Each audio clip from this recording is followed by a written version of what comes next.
down latitude to the longitude, yeah, the equator, and then if they gave you a position, wouldn't you be able to drive an angle straight from that Well, I line? mean, you want to determine your position, right? By taking a reading of the stars. Sorry, what? You're on a ship somewhere in the ocean. You can measure your latitude by looking at where the sun is at noon, right? How do you measure your longitude? You don't, essentially, was the big problem.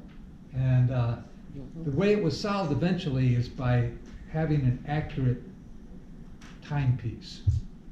So you can't take a pendulum clock on a ship.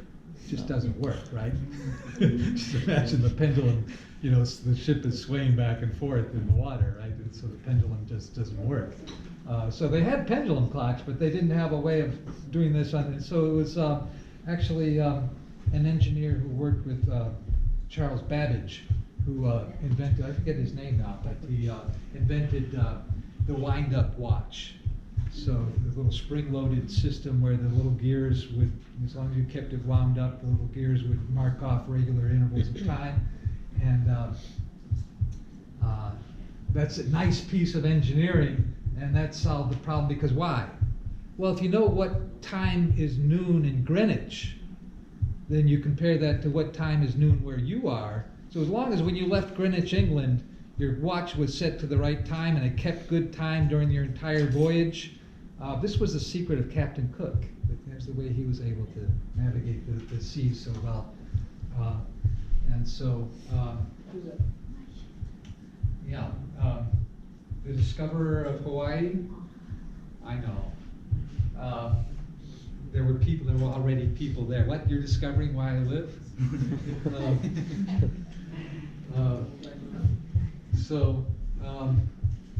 Yeah, so it was, the invention of the watch, so you know what time, so you look, okay, it's noon now, but that's at 3 o'clock, so Greenwich, England is 3 hours back, right?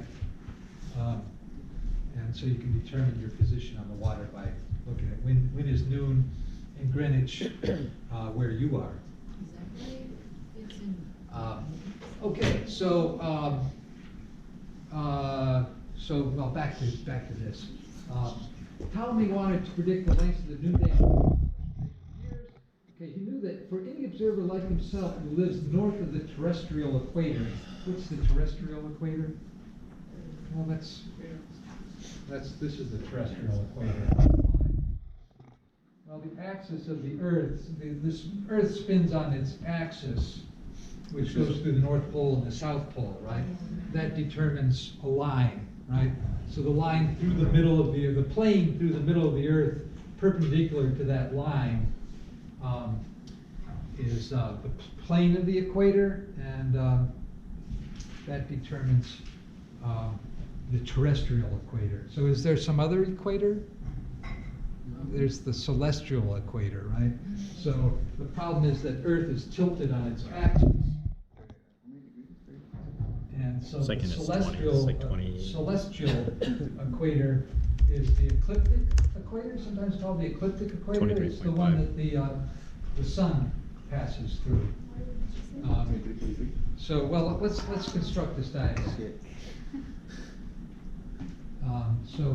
We need to read some more before we can get there. The sun rises highest in the sky at noon on the day of the summer solstice. That's around June 21st. And lowest in the sky on the day of the winter solstice. That's around December 21st. In addition, halfway between the solstices are the equinoxes. The first day of spring around March 21st. And the first day of fall, September 21st or 22nd. On these days, the amount of daylight is the same as the amount of night, 12 hours each, and the sun rises and sets at the same point on the horizon on both days. That's where the celestial equator, equinoctial equator, the ecliptic equator, and the terrestrial equator intersect at those points, right? The equinox points. So the path that the sun travels in its yearly circuit across the background of the stars is called the ecliptic circle, and it's different from the celestial equator. The equator of the celestial sphere in its apparent daily rotation around the North Pole. So the ecliptic circle is tilted with respect to the celestial equator by an amount precisely equal to the tilt of the Earth's axis from the direction perpendicular to the plane of its orbit around the Sun. So Ptolemy determines the angle of the tilt, called the Earth's obliquity, to be about 23 degrees, 51 minutes, and 20 seconds.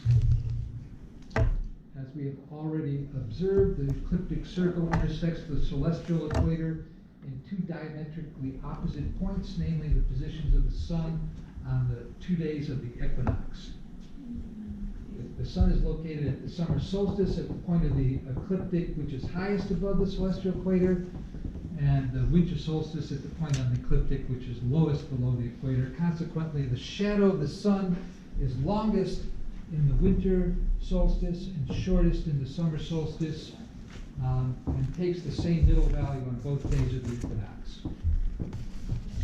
Now, the particular height of the Sun at noon and any given day of the year also depends upon where on the Earth the observer stands. If the Earth observer lies farther north, then Polaris, which is very near the North Pole of the celestial. Sorry, where am I? If the observer lives further north, then Polaris, which is very near the North Pole of the celestial sphere, Polaris for the pole star, right? What Ptolemy calls the sphere of the Sun, lies higher in the sky than for someone who lives further south, closer to the equator. So the further south you go, the more towards the horizon is the Polaris, right? After all, the celestial equator sits exactly above the terrestrial equator, just as Polaris is situated directly above the observer's horizon, directly above the terrestrial North Pole. Right. Someone at the Earth's North Pole will see Polaris directly overhead, and the observer's horizon will coincide with the celestial equator. Someone living at the equator will find the celestial North Pole on the horizon, and the celestial equator will cross that person's zenith. That's the point directly above their head. More generally, for any observer in the Earth's northern hemisphere, the terrestrial latitude of the observer, that is the angle of the arc along the circle that passes through the observer's position at the north and the North Pole, measured between the equator and the observer's location, is the same as the angle of elevation that Polaris, the North Pole, makes with the observer's horizon. Okay, so